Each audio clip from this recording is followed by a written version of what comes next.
Africa Corps. No, not this one. These ones. This is Russia's Africa Corps, a mercenary company set up, or rather taken over by, the Defense Ministry a few years ago. They've been running around Mali, helping to prop up the military junta that took over the West African country in 2021. This weekend, they got run out of town, a town in northern Mali.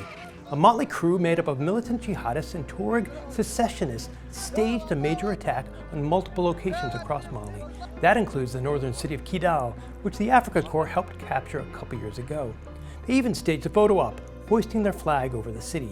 Before we get deeper into the mess in Mali, what is Africa Corps, which is called Afrikansky Korpus in Russian? So Russian mercenaries have been lurking in a bunch of countries in Africa and the Middle East for more than a decade.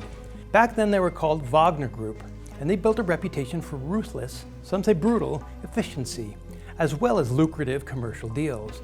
It was St. Petersburg businessman Yevgeny Prigozhin who built Wagner into what it was, essentially a private corporate army. Prigozhin got a little too big for his britches.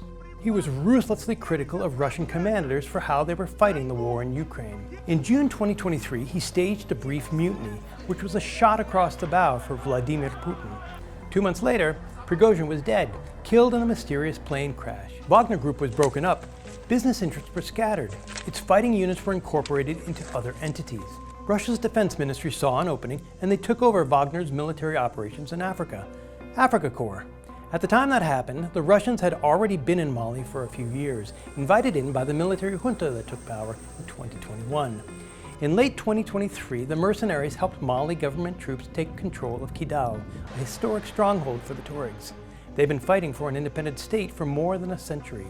A few months later, however, the Tuaregs hit back hard, ambushing the Russian contingent up on the border with Algeria. A few dozen soldiers were killed or wounded. Amid last weekend's attack, the Africa Corps contingent, several hundred, maybe more than 1,000, abandoned Kidal.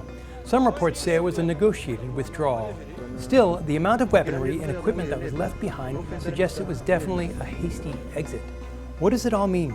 Well, it doesn't look good for the Africa Corps, and more broadly, it doesn't look good for Russia, which is elbowed into Africa's Sahel region, pushing out French forces, Francophone Africa here, and United Nations stabilization forces. Some experts say it's worse, humiliating, a failure, the most consequential battlefield setback, a major reputational political blow. It's unclear if Russia is going to pull out of the country entirely. If the Tuaregs had anything to say about it, they would leave 100%. But a couple of days after the withdrawal from Kidal, Mali's government released photos showing a meeting with several senior Russian officials. They included 2 GRU military intelligence guys, an FSB officer, and the military attaché for the country. What happens next?